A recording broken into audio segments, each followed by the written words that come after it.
अगर आप देखेंगे तो मैंने इसका नाम पता क्या रखा है चैप्टर का, 11A, ताकि वो बच्चे जो बुक फॉलो करते हैं आईकैप की उन्हें पता हो कि चैप्टर 11वां है और 11वें चैप्टर का पहला हिस्सा पढ़ा हो।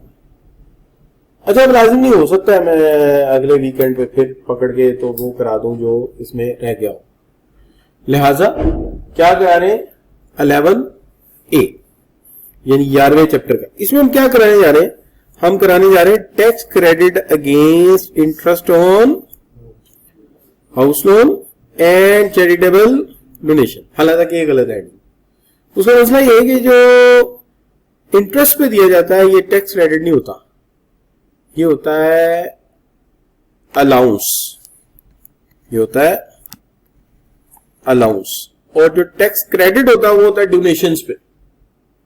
बहरहाल एनीवे ये आपको भी समझा देते हैं। देखें, एक वक्त था कि पेपर में थ्योरी डट के आती थी और न्यूमेरिकल 55 नंबर के, थ्योरी 45 नंबर की।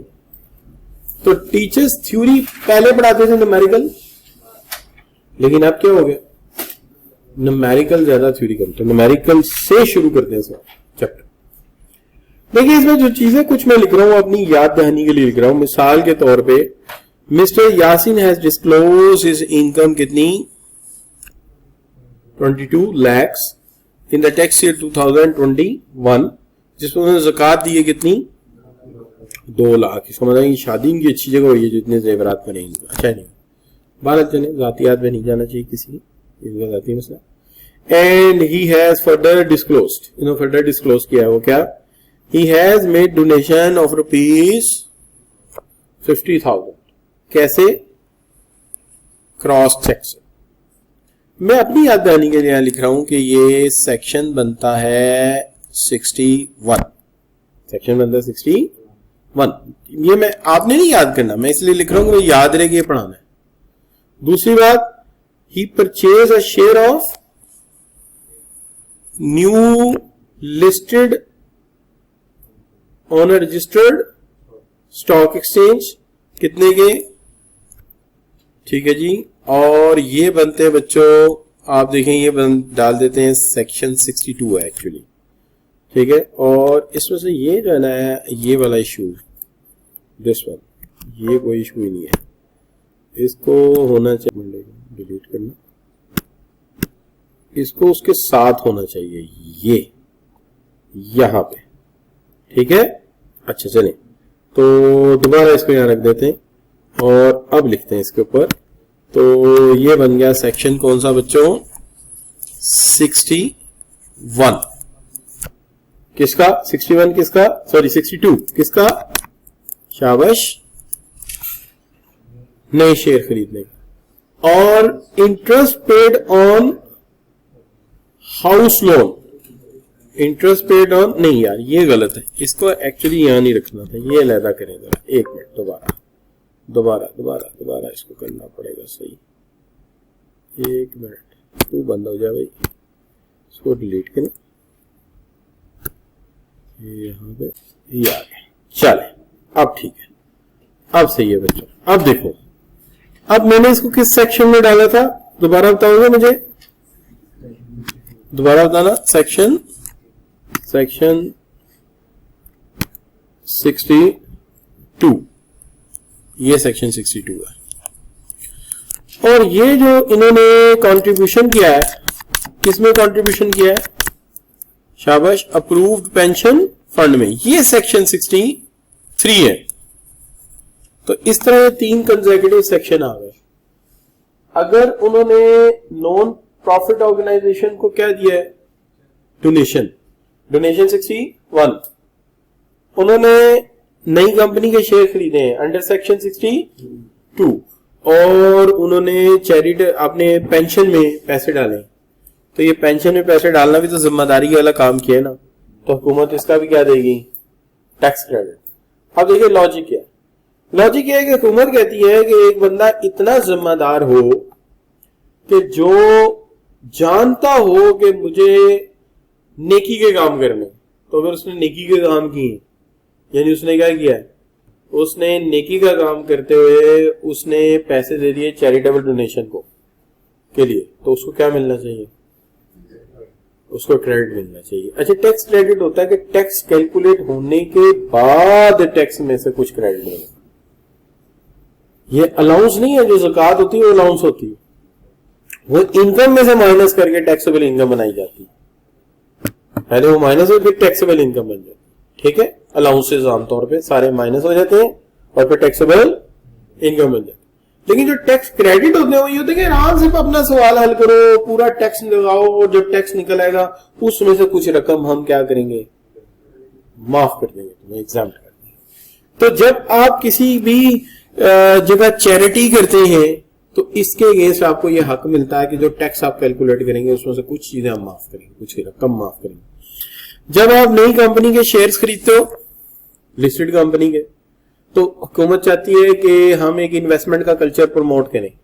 इसका मतलब ये अच्छी बात है, नई कंपनियां चलेंगी, कारोबार ग्रो करेगा, इस पे भी क्या मिलेगा? टैक्स क्रेडिट मिलेगा।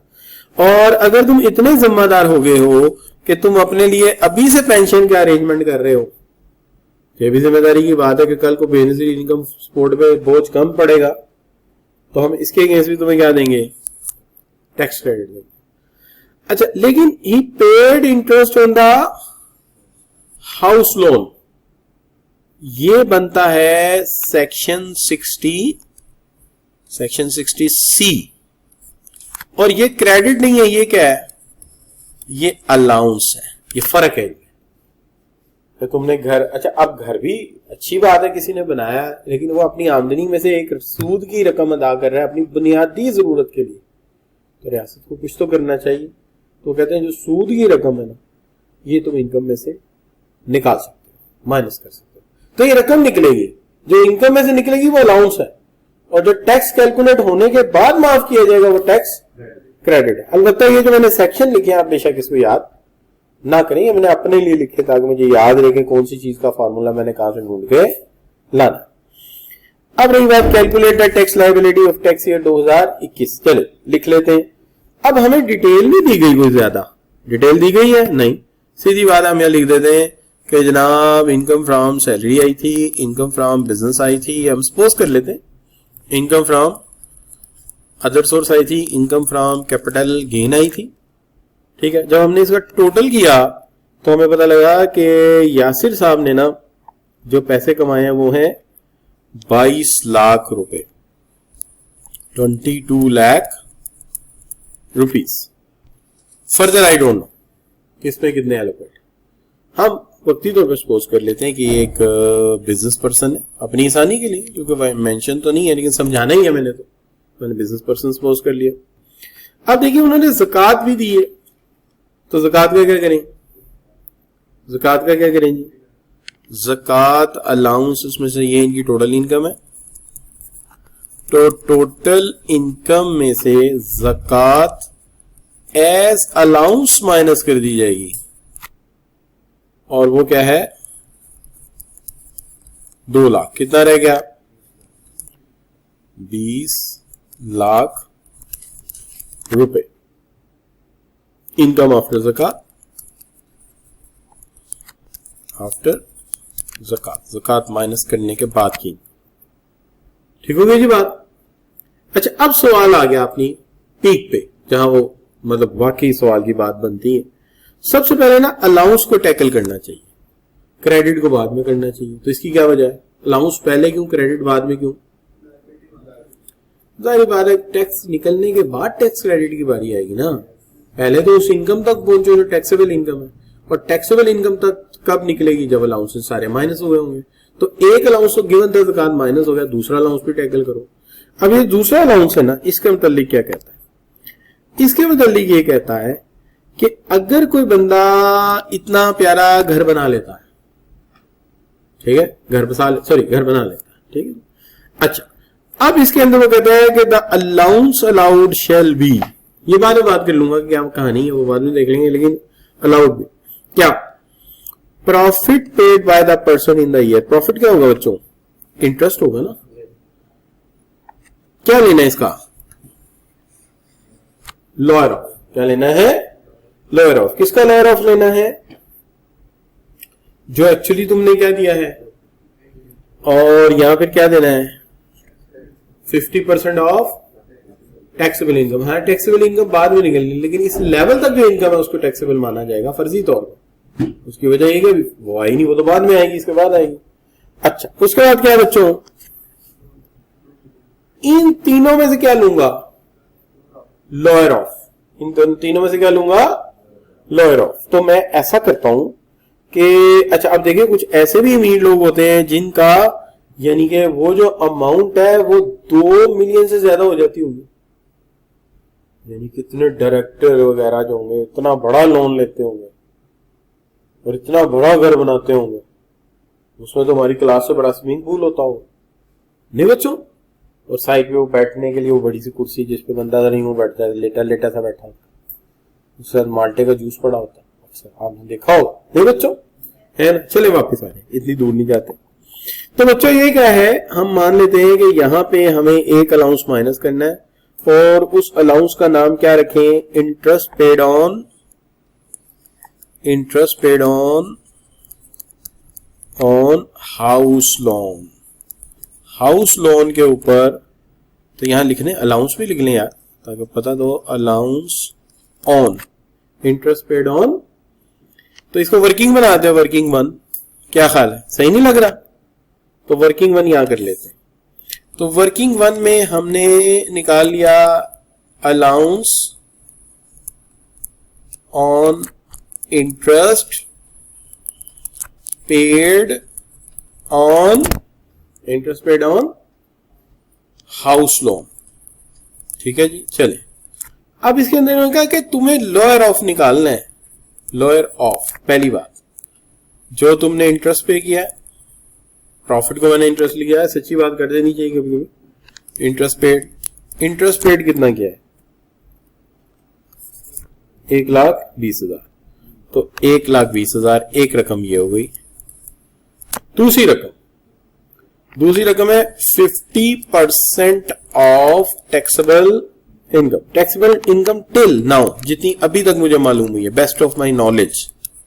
ज़ाहिर एक्चुअल तो आएगी लोन सारे माइनस करने के बाद, लेकिन अभी तक तो यही निकली है, यही यूज होगी।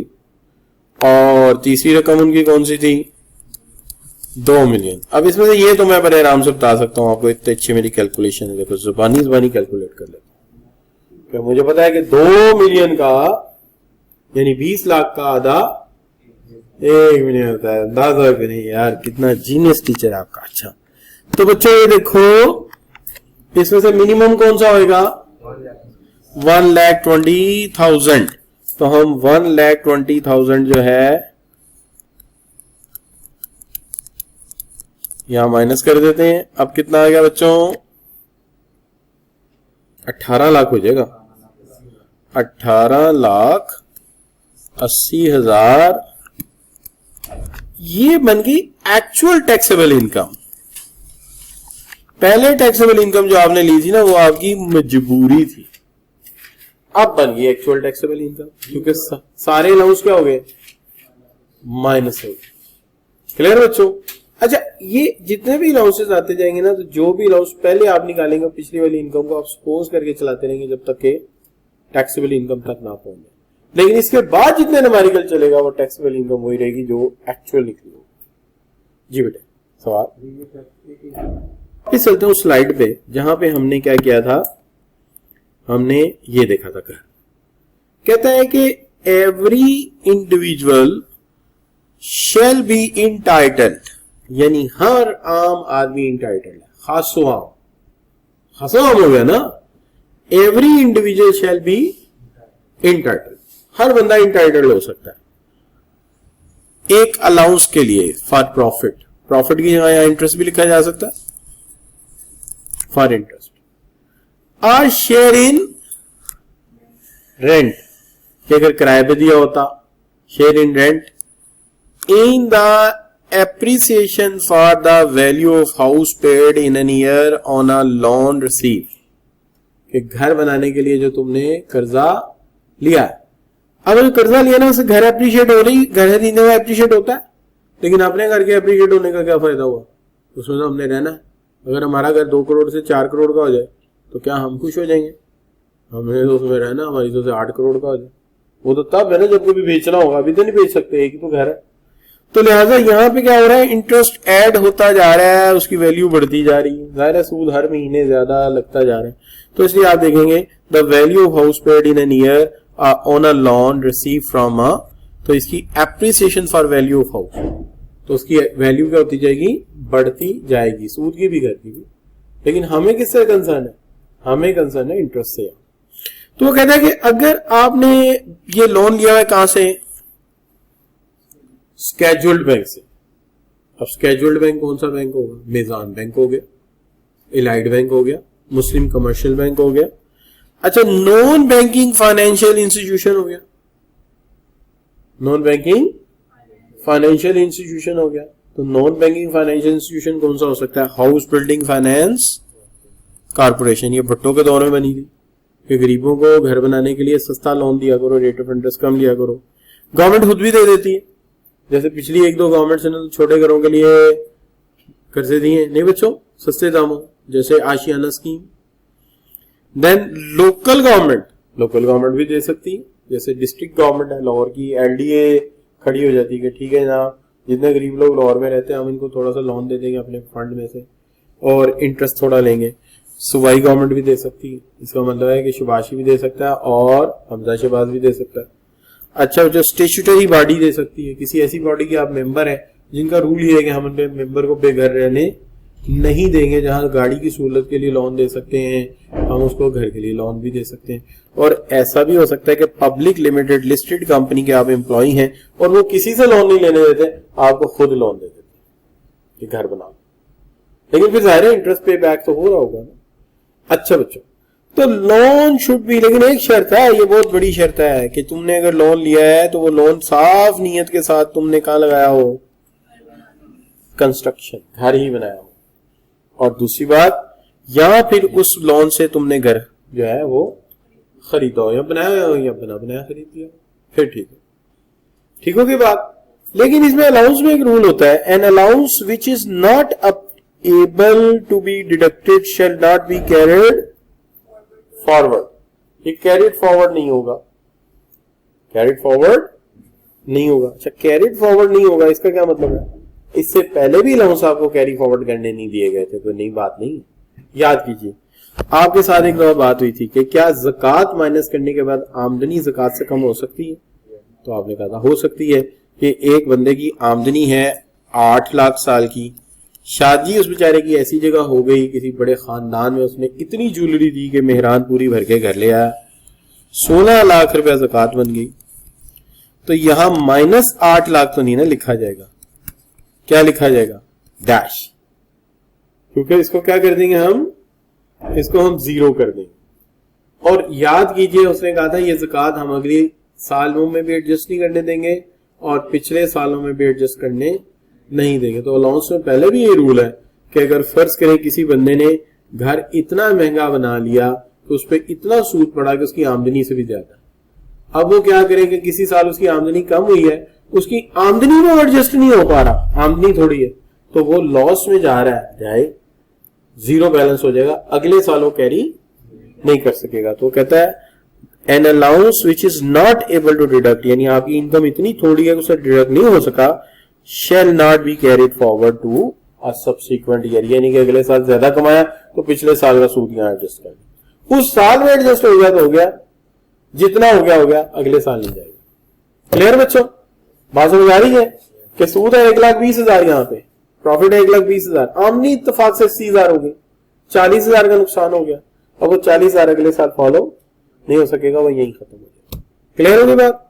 अच्छा जी, अब चलते हैं वापस, अब सवाल को थोड़ा सा मजीद आगे बढ़ा लेते हैं, क्योंकि अगर देखा जाए तो सवाल में सिर्फ अभी तक ये 2 काम हुए और एक ये काम हुआ, बाकी सारे काम बचे हुए। ऐसा करते हैं, हम इस आमदनी को उठा के नहीं स्लाइड पे ले आते हैं, और नहीं बल्कि ऐसा करते हैं, पहले इस पर टैक्स लगा लेते हैं। यार टैक्स लगाने में क्या हर्ज है, आज तक आप लोग टैक्स लगाने में डिले करते रहे, लेकिन आज मैं आपको डिले करने नहीं दूंगा। चलिए टैक्स लगाए, कितना टैक्स लगाना है बोले, 18,80,000 आप मानते, हमने खुद निकाला यार, 18,80,000 चौथी स्लैब में आ रहा है, बिल्कुल आ रहा है। चौथी स्लैब में जब ये आ रहा है तो इनिशियल जो मिनिमम इनकम है 12 लाख, उस पर कितना है और अजाफी पे कितना लगेगा।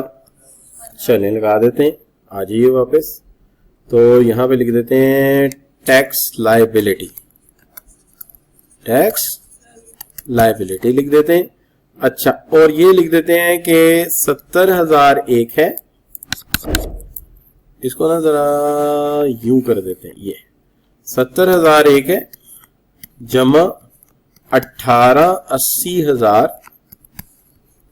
माइनस 12 ऐसे था, मल्टीप्लाई बाय कितना 15%, निकाल देते हैं जरा 1,72,000। शाबाश, ठीक होगी बात। अब क्या करते हैं, अब ऐसा करते हैं अगली स्लाइड पे चले जाते हैं और यहां लिख लेते हैं कि इनकी टैक्सेबल इनकम निकली है, टैक्सेबल इनकम निकली है 18,80,000 और इनकी टैक्स पेबल जो है, इनका यहाँ टैक्स लायबिलिटी जो इनकी निकली है वो निकली है 1,72,000। ठीक होगी बात। अब क्या होगा, अब सीधी बात है कि इन्होंने एक दिया है, क्या किया है, चैरिटी दी है, चैरिटी दी है, क्या नाम क्या क्या उसको, डोनेशन दी है, सॉरी। तो हम यहां लिख देते हैं डोनेशन, तो यूं लिख देते हैं credit for donation, credit for donation under section 61, under section 61 it is calculated in working two. इसको वर्किंग टू में डाल देते, आसानी रहेगी। क्या हाल है, अलग अलग कर देते हैं ना, ये आसान तरीका है। अच्छा, क्रेडिट फॉर एक काम और इन्होंने किया है, क्या, new company shares, new company shares किस में डाल दें, अंडर सेक्शन 62 वर्किंग 3 में डाल दें। ठीक होगी बात। अच्छा, तीसरा काम क्या किया इन्होंने, तीसरा काम पेंशन में पैसे डाले, अपना बुढ़ापा संवार लिया इन्होंने। ठीक है, तो tax credit for contribution in pension fund और अंडर सेक्शन 63 वर्किंग नंबर 4। ठीक होगा बच्चों। वो बेटा वो 60C था, ये वाला जो कर लिया है, ठीक है, ये 63 अगर फर्क हुआ तो चेंज कर लेंगे, अभी तो याद रखने के लिए लिखा है। अच्छा, तो चलिए अब शुरू कर देते हैं फिर वो काम जब शुरू करता हूं तो पहले टाइम देखता हूं, टाइम तो अभी मेरे पास बहुत है। तो सबसे पहले मैं देखता हूं tax credit for investment in share and insure entirely tax for the amount paid for property and given donation, donation ये लिखना ही चाहिए था मुझे। यहाँ पे लिखना क्या चाहिए था बच्चों, यहाँ पे लिखा है टैक्स क्रेडिट फॉर डोनेशन होना चाहिए था, है ना, टैक्स क्रेडिट फॉर डोनेशन, है ना, एंड क्या है, चलो जो भी है आप देख लोगे बाकी किताब से जो भी लिखा है उन्होंने। चलो, तो मैं इसको इस तरह से सेव करता हूं और यहां ले आता हूं। ठीक है जी, चलिए मैं अभी ये भी नहीं पढ़ता, जैसे पहले मैंने नहीं पढ़ा था कि लोन कहां से आया, मैं सीधा चलता हूं इसके किस पे, फॉर्मूले पे। भाई डोनेशन है ना, डोनेशन का फॉर्मूला ये है ए और बी मल्टीप्लाई बाय सी, ये फॉर्मूला यहां से उठा के उधर ले जाते हैं। और कहता है कि वेयर अ पर्सन, जहां एक बंदा हो, जहां क्या हो, एक बंदा हो, तो एक बंदा हो जहां पे, तो वहां पे क्या होगा, शाबाश, 30% ऑफ टैक्सेबल इनकम। ठीक है, या फिर क्या होगा, यानी देखिए कहता है कि ए है tax payable in the year, A क्या है, tax payable in the year, और बी क्या है, टैक्सेबल इनकम, और सी क्या है, लोअर ऑफ अमाउंट डोनेशन या 30% ऑफ टैक्सेबल इनकम तो ये निकाल लेते हैं, छोटा सा काम है, इतना बड़ा काम ही नहीं। लाओ जरा दिखाओ इसको, यहां पे निकालते हैं। अच्छा जी, ये बन गई हमारी वर्किंग नंबर 2।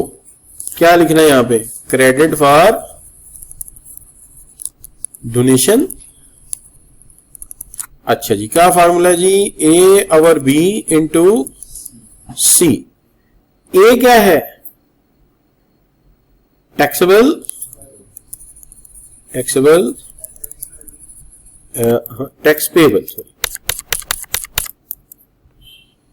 टैक्स, ठीक है ना? तो tax in an year, tax in an year, और ये है ए। और बी क्या है आपका? शाबाश, टैक्सेबल इनकम। और सी क्या है? लोअर ऑफ क्या? Actual donation and 30%। 30% है ना, कंपनी की सूरत में 20, बंदे की सूरत में 30 ऑफ द क्या? Of the taxable income. तो देखें क्या बनता है, शाबाश।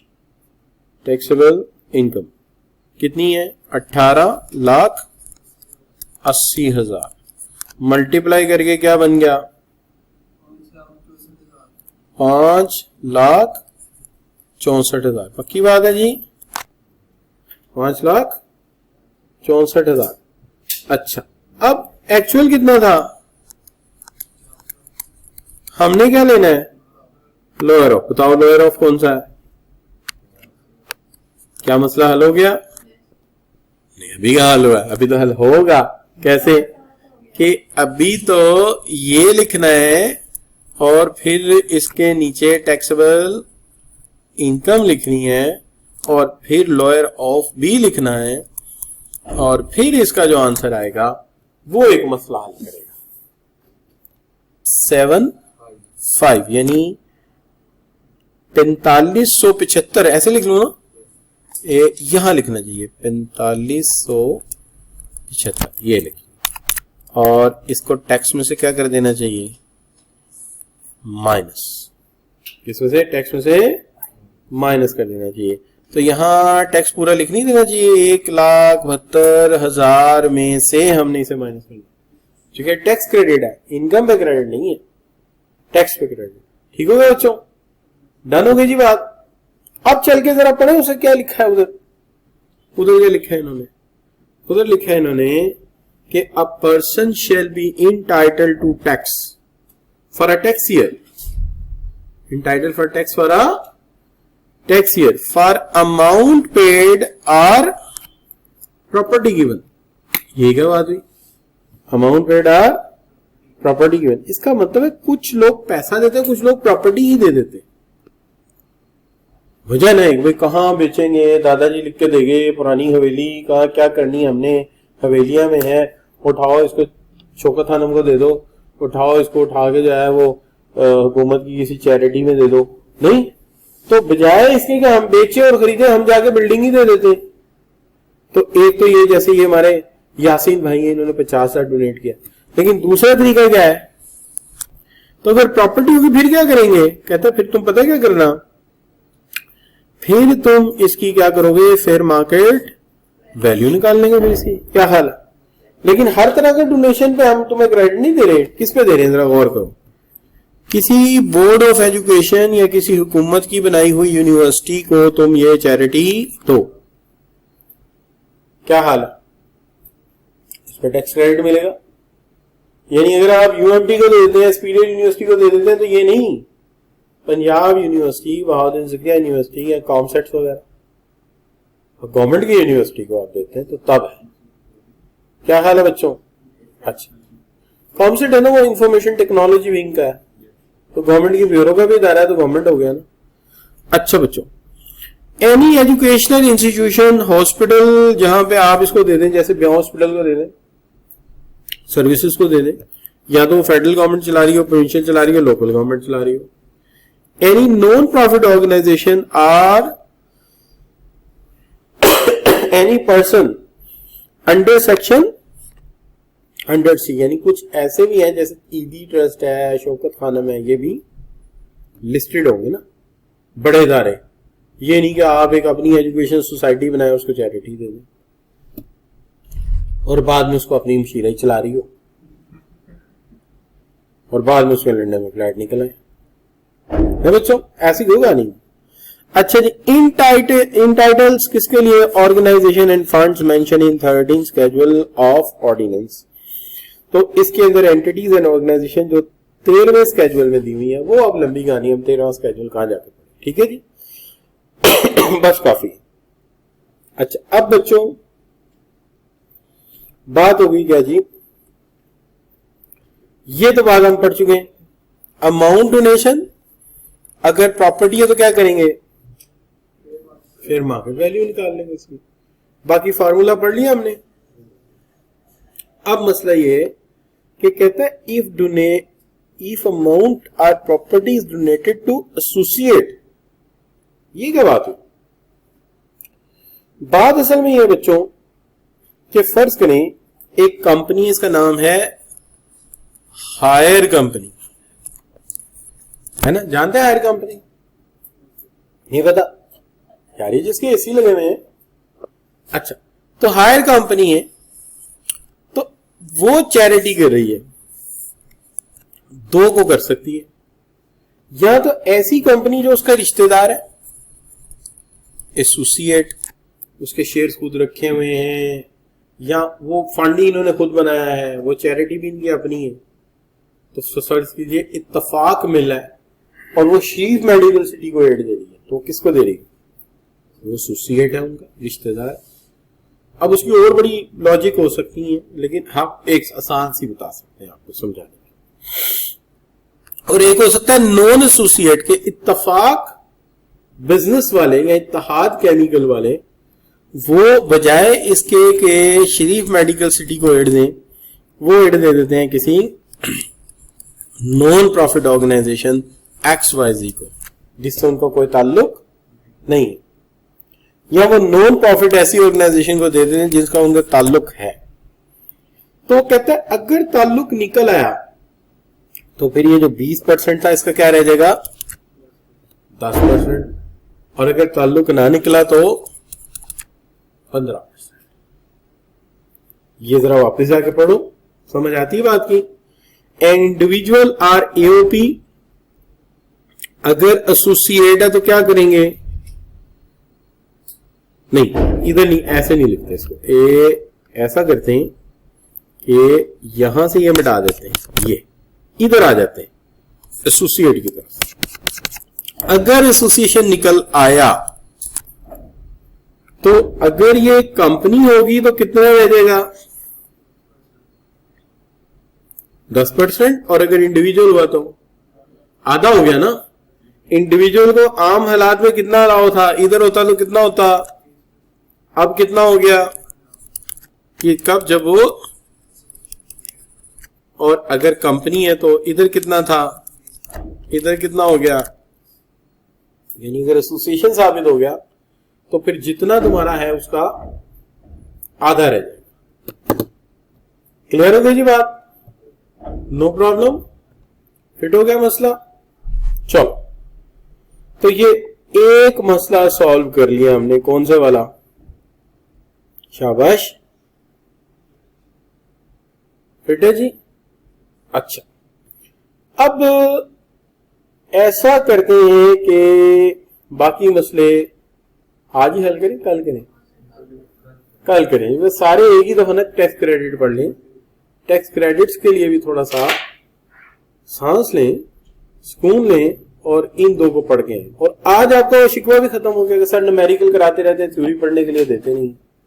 तो आज सर ने आपको थ्योरी भी पढ़ने के लिए खातिर ख्वाह दे दी। कल क्लास रख लेंगे।